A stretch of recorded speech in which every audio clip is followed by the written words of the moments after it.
entah orang soleh atau tidak soleh, bukan. Ini ada klan yang dulu diagung-agungkan, yang dulu dimulia-muliakan, dicium tangan kakinya, ditunggu bekas minumnya, mengharap berkah. Apapun yang dikatakan mereka, sami'na wa ta'na. Kemudian setelah adanya tesis Kiai Imad ini, itu orang yang dulu mengagung-agungkan, dia juga sekarang yang menjelek-jelekan gitu loh. Maksudnya kok ada sampai klan itu yang dijelek-jelekan, serendah-rendahnya sebagai manusia gitu loh. Kok bisa gitu loh. Belum ada sejarahnya di dunia ini suatu kaum, suatu ras, atau suatu daerah, suku, atau apapun yang dihinakan serendah-rendahnya 24 jam bertahun-tahun, itu belum ada. Baru kali ini Habib-Habib itu direndahkan. Kok bisa? Maksudnya gitu loh. Kok bisa sampai direndahkan seperti itu? Entah siapapun pelakunya, kok bisa sampai direndahkan seperti itu gitu loh. Ada apa? Sekarang kita balik di zaman modern ini, kita belajar coba dari Korea kemarin. Ini kasusnya sama, tapi konfliknya nggak bertahun-tahun. Kemarin 6 bulan yang lalu itu ada konflik antara Korea dengan Indonesia, antara Kinet dengan Sibleng. Pernah dengar ya? Jadi ada beberapa orang netizen Korea itu yang membuli orang Indonesia. Akhirnya tercetus dari mulut mereka itu bulian atau rasis, bahwa mereka adalah orang Korea adalah EQ-nya yang paling tinggi, paling bagus, paling baik. Mereka adalah orang yang paling pintar di Asia. Dari situ dibalas lagi oleh Sibleng dari orang-orang netizen Indonesia. Dan bukan Indonesia aja akhirnya yang melihat ke kejahatan ini gitu, kejelekan ini. Akhirnya dari Kamboja, Myanmar, Vietnam, Singapura, kemudian negara-negara Asia itu malah membantu Jepang, membantu Indonesia membantai orang-orang Korea itu. Efeknya apa? Pariwisata Korea runtuh. Pariwisatanya itu turun 80%. Drakor-drakornya itu, pasar drama Korea itu adalah Indonesia itu pasar terbesar drama Korea di seluruh dunia. Indonesia itu yang paling besar, sampai 60%. K-pop itu lakunya dari orang-orang Indonesia. Semua media sosial kuasai orang Indonesia untuk mengagumi artis-artis Korea. Itu runtuh habis. Akhirnya ekonominya goyang. Di situ presidennya bergerak. Melihat keadaan ekonominya goyang, presidennya meminta maaf. Langsung presiden yang minta maaf kepada seluruh orang Asia, terutama Indonesia. Kemudian diikuti artis-artis K-pop dan artis-artis seniornya meminta maaf. Dan pemerintahan Korea akhirnya memasukkan beberapa orang ini ke penjara karena menyebabkan konflik ini. Ini sama dengan Mbak Alawi, sama. Disebabkan dari beberapa orang, akhirnya satu klan itu terkena semua. Cuman bedanya dari klan ini nggak ada yang minta maaf, justru semakin menjadi. Jadi malah lebih baik, lebih gentle presiden Korea yang katanya mereka itu kafir, tapi luar biasa mentalnya, karakternya. Nggak seperti karakter Mbak Alawi yang tidak mau mengakui kesalahan. Itu loh. Ini sama persis. Dan itu konfliknya hanya berjalan 6 bulan saja. Tapi Tahan Ba'alawi dulu sebentar, Kang. 24 jam Tahan sampai dulu, Kang Citrun. 6 tahun. Kang Citrun, Ya, tahan dulu sebentar. Ya, tahan sebentar. Nanti kita lanjut. Karena tadi ada sebuah kalimat dari Kang Mas Tuan ya, bahwa Habib ini banyak yang mencintai seperti ulama-ulama besar kan gitu kan. Kan gitu. Cuma yang saya lihat ya, dengan kejadian, dengan adanya cacian, hinaan, ya ternyata sampai sekarang nggak ada satu ulama pun yang bisa menghentikan cacian ini. Belum bisa. Jadi 4 tahun ini kalau Mas Tuan merujuk kepada ulama, bahwa ulama yang tersohor, yang terkenal mencintai, tapi bukti dan kenyataan tidak ada satu ulama pun yang bisa menghentikan cacian ini. Karena cacian ini 24 jam loh ya. Ini selama 4 tahun. Sabar dulu Mas Tuan, sabar dulu, sabar. Satu, yang kedua, tidak ada organisasi manapun yang bisa menghentikan cacian ini. Dan tidak ada negara ya, dari negara pemerintahan yang tampil untuk menghentikan cacian ini. Makanya saya akan curiga, ini ada apa? Apakah ini ujian atau ini peringatan atau laknat gitu loh. Karena ini nggak bisa diredam ini cacian ini gitu loh. Monggo lanjut Kang Citrum. kalau cacian itu kan hanya sebagai cacian aja kan. Tapi kalau ini kan sudah hinaan, merendahkan, serendah-rendahnya. Bayangkan sebuah marga klan Ba'alawi kemudian diplesetkan jadi Babilawi, itu kan udah merendahkan. Kok bisa sampai segininya gitu loh. Itu yang jadi pertanyaan tuh, kok bisa sampai Pertanyaan segininya? Kok bisa? Ya betul. Bukan siapa pelakunya, bukan. Kok bisa sampai diserendahkan seperti itu? Fakih Mukodam kemudian diplesetkan menjadi Fakih Mukondom. Ini kok bisa seberaninya itu gitu loh. Kok orang-orang tuh sudah mulai berani gitu loh. Keluar keberaniannya untuk mengatakan sesuatu yang sangat rendah kepada klan yang dulunya sangat mulia gitu dan dimuliakan. Kok bisa? Itu loh pertanyaannya, kok bisa gitu loh. Kok bisa? Iya. Kenapa? Gitu loh. Ini kenapa? Apakah fajaza usaiatin syai'atun misluha au in ahsantum li anfusikum wa in asatum falaha? Pakai dalil-dalil gitu. Saya kan nggak bisa dalil kan. Apakah mungkin karena mereka yang berbuat jahat kemudian jahatnya itu berbalik lagi ke mereka? Kita nggak tahu. Tapi kalau saya lihat sih ya ini efek kasusnya sama seperti Korea itu. Sampai menghancurkan ekonominya. Sama Ba'alawi juga kan hancur panggung-panggung sholawatnya. Terus kemudian penggemar drakornya sudah pindah ke drakor Cina. Sama Ba'alawi, penggemar pengajiannya kan pada pindah semua itu. Sudah benar-benar sepi. Akhirnya pada pindah ke TikTok semua itu. Dari TikTok itu baru saya lihat, ya kan? Ternyata mereka bacaan Qurannya nggak bener, jelas di situ semua di live itu. Oh luar biasa ini. Emang pada nggak ada ilmunya, akhirnya kan begitu pada orang bilang. Wah, di situ dihinakan lagi. Jadi kok berani sekarang umatnya, jamaahnya yang dulu mengagung-agungkan kok sekarang berani untuk melawan? Ada apa? Kenapa? Itu pertanyaan. Interupsi host. Kelamaan ini host. Sabar dulu. Tuan ini sudah lama juga. Jangan ngatur. Nah, tidak ngatur. Saya sudah minta izin. Sabar. Saya sudah minta izin. Diam. Saya tidak ngatur. Diam. Sabar.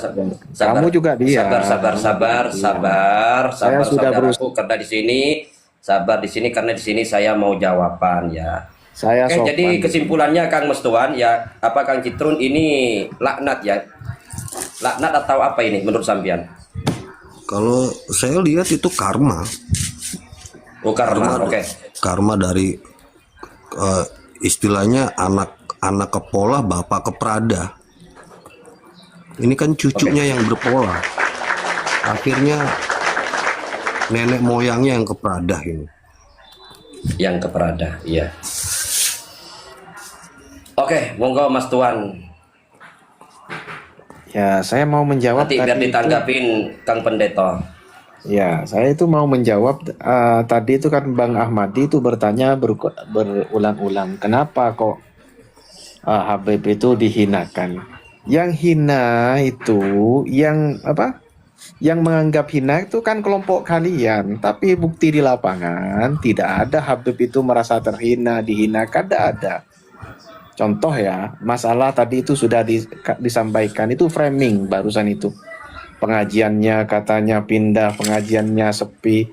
Sampean lihat dah, haul, habaib, mulai dari Tanggul, Gresik, bahkan yang akan datang ini haul Solo.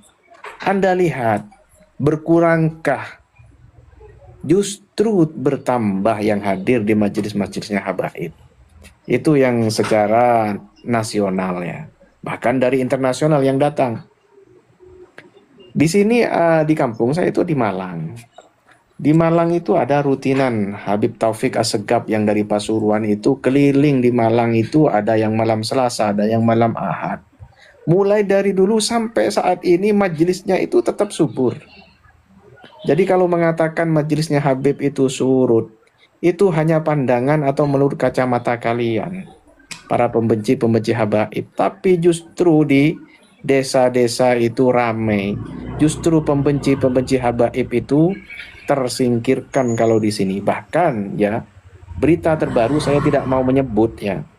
Berita terbaru ada oknum kiai yang dia itu dulunya muhibbin, sekarang itu menjadi pembenci habaib.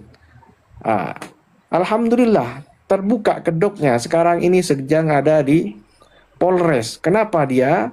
Kasusnya ternyata santrinya selama 30 tahun ya, santrinya di itu. Ini saya tidak mau menyebutkan, tapi ada di Malang Selatan baru-baru ini. Lah itu Langsung sebut saja Kang Mas dulunya Tuan. mah ada Ngapain bukan takut? Sebut kalau saja. nanti ada telusuri saja. Itu Saya tahu. oknum. Sebut saja oknum. Sebut saja. Jangan takut-takut kalau Semua masuk oknum itu. pipin. Udah ya. Biar enak. Dari pipin. Jadi saya itu menanggapi tadi itu perkataan bahwasannya katanya majelis Habib itu sepi, itu cuma framing saja. Buktinya hall itu tambah besar. Terus perlu digarisbawahi bahwasannya ketika Habib itu katanya itu tambah terhina, itu menurut pandangan kalian. Perlu dicatat. Secara ekonomi Habaib tetap. Sabar dulu Kang Meteor, sabar dulu semuanya, biarkan Mas Tuan bicara apa selesai dulu saudaraku. Monggo lanjut Mas Tuan. Ya udah silakan. Kayaknya udah mulai kepanasan kalian. Silakan tanggapi perkataan saya. Tapi ya dengan fakta silakan dulu. Ya, silakan. Oke. Kalau saya masih tolong untuk yang lain ya, tolong untuk yang lain sabar dulu kalau mau menanggapin. Gini saudaraku, apapun yang dikeluarkan dari pihak lawan kita jangan kepanasan ya. Jangan kepanasan. Kalau mau menanggapi nanti setelah dia selesai bicara gitu. Ya untuk kawan-kawan. Udah ya, saya lanjutkan. Jadi gimana Mas Tuan? Tadi itu saya tiba menanggapi tadi apa yang dikatakan oleh Bang Ahmadi. Kenapa sampai saat ini kalau memang orang soleh lebih banyak yang mencintai habaib, kenapa kok tidak bisa membendung, kan gitu kan ya? Ya Bang Ahmadi. Kenapa kok sampai detik ini tidak ada yang bisa membendung orang yang mencaci habaib sampai ke Fakih Muqaddam?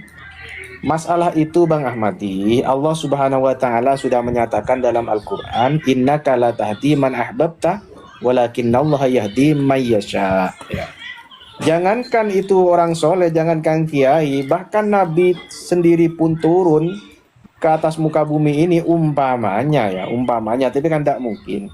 Kalau memang Allah Ta'ala tidak berkehendak untuk memberikan hidayah kepada kalian para pencaci habaib ya, Allah Ta'ala tidak berkehendak untuk memberikan hidayah, maka tidak akan ada satu kiai pun yang akan bisa memberikan petunjuk kepada kalian gitu loh. Kenapa hidayah itu tidak turun, tidak atau tidak menyertai para pembenci habaib, itu di awal Al-Quran itu kan dikatakan bahwasannya hidayah Allah itu hanya bagi orang-orang yang bertakwa. Ya, hudan Oke, Al-Quran kunci ya. ya itu Oke, kunci, hidayah kunci. itu hanya bagi orang-orang yang bertakwa. Jadi para pembenci habaib, Oke. para pembenci para habaib, Sabar dulu. tolong panjenengan itu koreksi. Jangan-jangan kalian itu termasuk dalam Al-Quran yang tidak bisa mendapat hidayah dari Al-Quran gitu. Terima kasih. Oke, kunci kalimat ini. Bang Ahmadi, saya mau ngomong. Dari tadi saya belum dapat. Meteor Oke. tetangganya Tanggul itu. Oke, jangan Gini ya. jangan paku merah. Tunggu sabar dulu Kang Mbak Yuyun ya, karena tadi dia mengatakan bahwa pembenci-pembenci ini tidak mendapat hidayah, ini bertentangan. Kenapa? Pembenci-pembenci ini dulu adalah dari muhibin semua masalahnya. Yang mencaci ini dulunya orang yang percaya Habib. Bahkan ada yang 25 tahun, ada yang 30 tahun, ada yang 5 tahun menjadi muhibin masalahnya ini. Monggo Kang Mbak Yuyun. Gini, kita ini flashback ke belakang ya. Meskipun dulu itu, gini aja. Dulu Ba'alawi datang ke Indonesia, kan kita tuh sudah tahu sejarahnya kayak apa. Ba'alawi datangkan dari mana, sudah tahu semua. Siapa yang membawa kita sudah tahu. Nah, selama Ba'alawi itu datang ke Indonesia dibawa oleh Belanda, pernahkah orang pribumi mencaci maki Ba'alawi? Saya tanya, pernahkah orang pribumi itu menghina Ba'alawi? Pernahkah orang pribumi dengan ulama-ulama Indonesia menghina cucu Ba'alawi, cucunya Duriah Rasul yang mengaku di Indonesia ini? Kan nggak pernah ada, ya kan? Setelah ada polemik ini, ya kan, dibiarkan oleh putra-putra bangsa Indonesia, dibiarkan mereka mencaci ulama, mencaci Gus Dur, menghina presiden. Nah, apakah itu yang dikatakan orang-orang yang soleh? Apakah itu yang dikatakan orang-orang yang muslim yang benar? Kalau mencaci seperti itu, ngaca dulu Ba'alawi itu. Kita berdiri seperti ini bukan karena kita sendiri yang memulai, karena dari kalian semua itu yang menghina ulama kita. Jangan salahkan kita berdiri sekarang seperti ini. Kok nggak ngaca, nggak flashback ke belakang, kemarin teriak-teriak. Kok sekarang nggak mengakuinya, sekarang dikatakan kita itu musibah. Dikatakan ini, apa tuh orang-orang yang menghina tuh dikatakan dari muhibin, dari mukimat yang dulunya takdim sama Ba'alawi, sekarang jadi orang murtad, nggak mau ikut Ba'alawi lagi. Mereka sudah tahu kenapa mereka keluar dari golongan kalian, sudah nggak takdim lagi sama Rasulullah, Duriah Rasulullah ini, karena sudah tahu kelakuannya, sudah nyata. Jangan memenangkan diri sendiri, jangan memperbaiki dirimu sendiri. Yang dulu menghina ulama kita dibilang oknum, padahal nggak satu orang dari Ba'alawi itu yang ngomong. Banyak yang ngomong seperti itu dari golongan kalian. Kita tetap diem. Setelah kita biarkan kok selama ini kok semakin menginjak-injak di bumi Indonesia.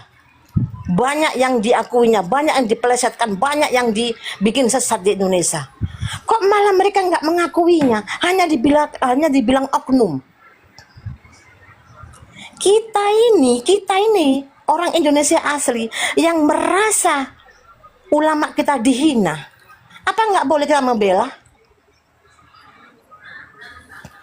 Jangan merasa kalian itu oknum, sekarang membenarkan diri. Ingat kemarin kalian mencaci maki, terus terus sekarang merasa enteng. Oh itu musibah, oh itu apa ya, peringatan. Nggak bisa. Oke, secara Al-Quran memang itu salah. Kenapa kalian salah kok nggak mau mengakuinya, malah bulet dibawa ke pondok, diseret ke sini ke situ. Coba dipikir dulu, seandainya dulu kalian itu seperti Rizik, seperti siapapun dihina oleh ulama kita, kayak apa kalian merasakan sakitnya? Maaf ya, saya ini mewakili umat yang nggak ngerti secara kitab. Tapi kita itu mewakili hati kita sebagai orang Indonesia. Ulama kita diinjak-injak seperti itu. Coba seumpama Mbak Alawi diinjak-injak, dihina oleh orang-orang Nahdiyin, kayak apa perasaan kalian? Seakan-akan kalian itu membenarkan organisasi kalian sendiri. Coba dipikir. Kita diem beribu-ribu tahun Indonesia ini diem dihina seperti itu. Oke, Dengan tahan dulu entengnya sebentar, kalian Pak Yuyun. mengatakan, Pak Yuyun, dengan sedikit Pak Yuyun. aja, dengan entengnya kalian mengatakan sabar ini dulu. musibah. Sabar dulu, tahan dulu sebentar ya, karena ini ada sebuah perbedaan ya. Artinya kalau dulu ulama dicaci, dihina, bagi Mas Tuan ini artinya bukan orang yang tidak mendapatkan hidayah. Ini Mas Tuan nggak berani ini kelihatannya. Dulu ada seorang ulama Ya. dicaci, dihina, Mas Tuan tidak berani mengatakan orang ini tidak mendapatkan hidayah. Tapi Saya kalau jawab. kita menghina, mencaci, sabar dulu Mas Tuan, sabar dulu. Kalau kita mencaci, menghina dan sebagainya, kita tidak mendapat hidayah, kata Mas Tuan. Monggo lanjut, Pak Yuyun. Berarti si Mbak Alawi ini yang suka mencaci ini nggak dapat hidayah. Nggak dapat hidayah mereka itu. Seorang mengaku sebagai dura Rasul yang mencaci maki, menghina, itu bukan dura Rasul. Mereka bukan orang yang mendapat hidayah. Dipikir dulu kalau ngomong itu. Mana ada orang menghina, orang menghujat, memfitnah, membelokkan sejarah, itu orang yang dikatakan orang punya hidayah, itu orang yang nggak mendapatkan hidayah. Kalau orang yang mendapatkan hidayah itu nggak seperti itu.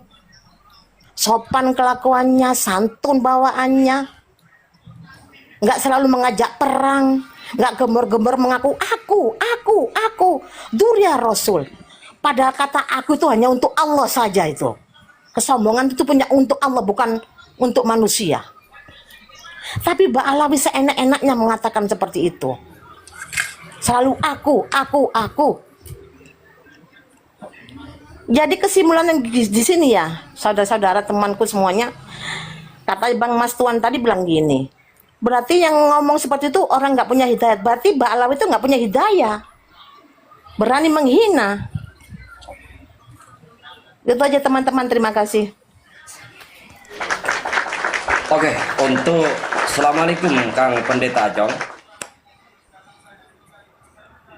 Kang Pendeta Acong, monitor. Aduh, tuh, mungkin tidur ini. Oke. Assalamualaikum Kang Meteor. Bang Amati, aku turun dulu ya. Ini ada Siap. sedikit kerjaan ya. Terima kasih. Assalamualaikum. Waalaikumsalam warahmatullahi wabarakatuh. Oke, Kang Meteor, kata Mas Tuan, orang-orang yang menghina Mbak Alawi ini adalah orang-orang yang tidak mendapat hidayah. Silakan, bagaimana tanggapan? Ya, janganlah kau menjustis Kang Mas Tuan gitu. Tidak boleh menjustis seperti itu. Mengatakan kita tidak mendapatkan hidayah. Tidak boleh gitu loh. Meskipun jenengan tadi pakai ayat, mengeluarkan sebuah ayat yang umum begitu loh. Terus dibuat menghantam kepada kita ini, ya tidak boleh lah gitu loh. Namun ketika kita menghantam Mbak Alawi pakai ayat ya, itu korelasinya jelas Pak. Ketika kita mau menghukumi sesuatu ya, kita harus tentukan dulu objeknya. Objek kita pada perbincangan di sini adalah Mbak Alawi. Ya. Kita sambungkan dengan tadi yang dari awal saya katakan dengan sumur berhut. Korelasinya jelas nanti. Sumur berhut. Kita tahu sejelek-jeleknya air itu tempatnya ada di sumur berhut. Tempatnya di situ ada di Hadramaut. Itu jelas korelasi ya, nyambung ya. Siapa yang ditaruh di sana? Apa sumur berhut di situ? Oh, karena itu adalah tempatnya arwah-arwahnya orang kafir, orang munafik. Itu tempatnya di sana. Gondoruo, Mak Lampir itu ada di sana semua. Ini hadis yang berbicara. Ya. Lah, Tapi izin dulu. Saya izin turun dulu. Ada tamu Kang Mati. Mohon maaf Siap, semua. siap. Diceritakan di situ Assalamualaikum. ada seseorang di Waalaikumsalam. situ yang dulunya orangnya alim, orangnya suka beramal soleh. Namun arwahnya dicari di mana? Di sumur Zam-Zam itu tidak ada arwahnya ini orang ini. Arwahnya ternyata ada di Barhut. Tuh, kenapa kok sama Allah ditaruh di Barhut? Ya kan? Karena orang ini tidak mengakui terhadap keberadaan adiknya. Artinya suka memutus tali silaturahmi, memutus nasab. Kan begitu. Karena tujuan nasab itu kan untuk menyambung tali silaturahmi. Kan begitu. Qurannya jelas. Terus ada lagi yang namanya hadis. Manin tasaba ila ghairi abihi. Bla bla, itu banyak yang menjelaskan. Ada hadis yang barang siapa yang suka memutus nasab, kan begitu. Maka Allah akan mengharamkan. Meteor mengulang-ulang perkataan yang tadi, Ros. Ini begini, ini objeknya kan jelas kan. Waalaikumsalam warahmatullahi wabarakatuh. Diam Objek dulu kita kamu semua, jelas. sabar. Jangan diulang-ulang perkataan yang tadi. Ya walaupun diulang-ulang, nanti kamu juga bicara ulang-ulang nggak masalah. Oke, sabar dulu, monggo lanjut. Ini objek Basi itu jelas. sudah basi itu. Loh, bukan basi Kang Mas Tuan, jangan kepanasan gitu loh. Saya Enggak, kalau sudah menarasikan itu sudah itu kholas, objeknya itu ada sudah gitu loh. Ketika kamu Sabar dulu, Mas menarasikan Tuan. Sabar dulu, monggo lanjut Kang Meteor. di situ hanya gimana? Ketika tadi kamu menarasikan hidayah, itu kan masih umum, siapapun bisa. Itu loh, orang di situ tidak dianggap tidak mendapatkan hidayah atau mendapatkan hidayah, itu kan masih umum. Lah ketika yang saya narasikan ini jelas, objeknya jelas. Kan begitu. Ilmiah artinya tidak ada tendensius, berkesesuaian beda dengan dirimu. Ketika dirimu tadi mengatakan kita ini dianggap tidak mendapatkan hidayah karena suka mencaci, dan bagaimana dengan Habib-Habib yang suka mencaci juga? Berarti kan juga Saya tidak mau menanggapi mendapatkan langsung hidayah. nanti Meteor ini biar tidak lebar nanti. Iya. Sabar bro ya, sabar ya, karena di sini saya mau mencari persamaan ya, Mas Saya Tuan. ikut. Oke. Saya ikut narasinya kamu, narasinya panjenengan gitu loh. Ayolah objektif begitu loh. Ketika kamu mengatakan kita ini dianggap tidak mendapatkan hidayah karena mencaci Habib, bagaimana dengan Habib yang suka mencaci ulama-ulama kita? Berarti kan juga tidak mendapatkan hidayah mereka. Begitu. Ini Qurannya kan nggak jelas, masih ngambang. Tidak mampu kamu mempertanggungjawabkan apa yang menjadi narasimu. Tuh. Oke. Beda. Kang Meteor, jadi Kang Meteor nggak setuju ya dengan kalimat Kang Mas Tuan bahwa orang yang mencaci ini tidak mendapatkan hidayah.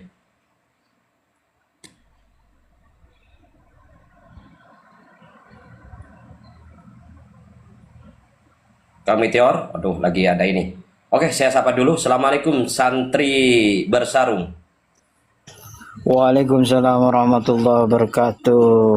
Jadi begini ya, Host, terkait dari pertanyaan Mas Tuan tadi. Kalau segala sesuatu itu diukur dari banyaknya pengikut, kebenaran itu kalau diukur dari banyaknya pengikut, itu adalah pemikiran yang salah. Kita tahu Fir'aun itu dulu dia banyak pengikutnya dan merasa diuji. Saking takutnya dia diuji sampai dia membunuh anak-anak kecil, yang mana dia mendapatkan pengetahuan tentang ujian itu dari penasehat-penasehatnya, bukan hanya penasehat, bahkan tukang sihir. Saking banyaknya pengikut di zaman itu, sampai-sampai Fir'aun itu mengaku dirinya sebagai Tuhan. Ana rabbukumul a'la, katanya. Tapi apakah bisa dibenarkan? Meskipun Nabi Musa yang pada saat itu golongan yang lemah dan sangat kecil sekali, apakah kita membenarkan Fir'aun? Fir'aun yang dibantu dengan penasehatnya, tukang sihirnya, bahkan muhibbinnya juga membantu Fir'aun. Tetapi apa? Ujung-ujungnya Fir'aun dan muhibbinnya digulung oleh Allah Subhanahu wa Ta'ala di lautan. Jadi kebenaran itu tidak bisa diukur dari banyaknya pengikut, karena bukan itu standar ukuran dari sebuah kebenaran. Dan hati-hati, muhibbin juga akan digulung nanti pada akhirnya. Di dalam Al-Quran juga disebutkan, kam min fi'atin qalilatin ghalabat fi'atan katsiroh. Berapa banyak golongan yang sedikit itu, yang dianggap sedikit tidak punya kekuatan, golongan yang lemah, itu mengalahkan golongan yang banyak. Maka kebenaran itu tidak bisa diukur dari banyaknya pengikut, dari banyaknya jemaah. Lebih banyak mana jemaah Fir'aun dengan jemaahnya Ba'lawi? Nabi Musa. Itu yang pertama. Nabi Musa. Enggak, dan dengan perbandingannya dengan sekarang, host. Oh iya. Lebih banyak mana? Izin Satu host, saya negara. mau menanggapi itu host karena membawakan Tunggu, satu hadis. pertanyaan lagi saya sudah ini. Pertanyaan tadi. Satu pertanyaan buat Kang Mas Tuan. Gus Dur itu pernah mengatakan golongan RVI itu adalah ormas bajingan, yang di situ ada imam besar dan juga pengikut-pengikutnya dari golongan Ba'lawi. Pertanyaan saya, apakah Gus Dur itu tidak dapat hidayah sehingga mengatakan seperti itu? Sekian, terima kasih. Langsung saya jawab host, semua meteor sama santri itu mau saya jawab. Assalamualaikum Kang Zar. Tuh. Kang Zar, assalamualaikum. Waalaikumsalam. Bentar. Udah host, saya mau Kang jawab Mas host. Tuan. Sabar Kang Mas Tuan, jangan terlalu berambisi. Enggak, saya itu kan sendirian host. Saya gulung semua nanti argumentasi dari orang-orang. Sabar. Paket. Oke. Jadi Anda mau nanggapin yang mana dulu, Ahmadi?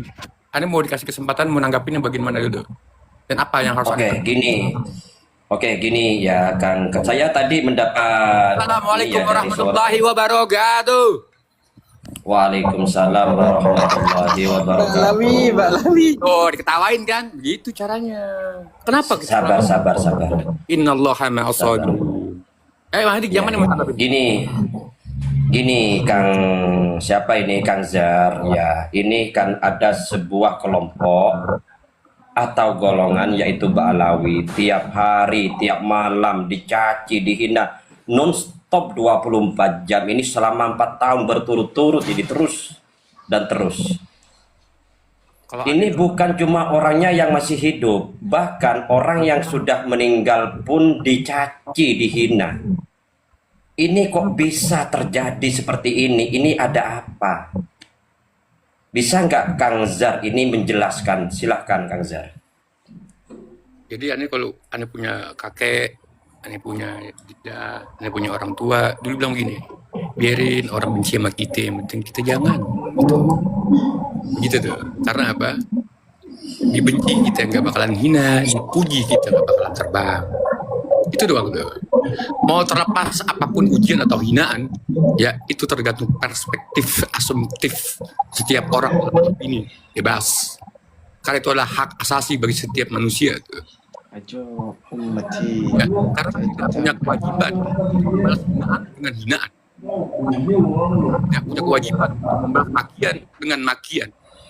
Tidak punya kewajiban untuk membalas kedengkian dengan kedengkian. Tugas kita hanya untuk mendoakan semoga apa? Allah merahmati mereka dan memberikan mereka semua bibisyarah. Bagaimana? Bibisyarah laqad ja'akum rasulun min anfusikum. Jadi kita nggak punya kewajiban buat menghina mereka, karena jangan engkau menghina mereka nanti mereka menghina, engkau punya abang, engkau punya kakek, jangan biarin. Karena apa? Kita menganggap apa? Mungkin boleh jadi mereka itu lebih banyak pahalanya, lebih ahli ibadah dibandingin kita, kita harus diajarin berpikir sama orang tua kita itu begitu dulu, Ahmadi. Jadi kenapa kita nggak balas? Padahal kita kalau mau balas bisa nggak? Bisa. Mampu nggak? Sangat. Kenapa Enggak, tidak? maksud saya maksud saya gini, Kang Zar. Itu aneh udah ngerti maksud ente kemana dan itu adalah jawaban aneh itu. Tapi apa? Oh, Tapi gitu. apa? Tidak ada, Iya. tar lu. Tapi tidak ada tokoh yang berani menghina secara terang-terangan. Coba sebutin siapa orang menghina, mengatakan perkataan yang Anda maksud. Siapa orang? Nggak ada, semuanya hanya tertulis dan tersematkan di medsos, tapi tidak ada yang berani. Bagaimana Kiai Haji Imanuddin berani memutuskan masalah. Nah, siapa mereka di antara yang berani mengatakan, ya kan, hinaan-hinaan itu tuh? Nggak ada, hanya tulisan begini. Kita anggapnya akun, kita anggap hiburan. Nggak ada Kang Zar. nggak ujian Kang juga Zar. enggak, cobaan juga Kang enggak, Zar. hiburan aja. Oh, oke. Teguran. Jadi menurut Kang Zar, oke. Sudah. Jadi menurut Kang Zar, jawabannya Kang Zar ini adalah sebuah hiburan, oke? Enggak hiburan. Oke. Sabar. Ya, sabar. Assalamualaikum, Kang Restu. Dan Selamat. lucu-lucuan. Sabar. Iya, sudah. Oke, assalamualaikum, Kang Restu. Selamat. Monitor, Kang Restu. Waalaikumsalam warahmatullahi taala wabarakatuh. Kang Kiai Amati. Oke. Gini, Kang Restu, ya, saya belum pernah mendengar sebuah kisah atau cerita ada satu kelompok atau kaum dicaci, dihina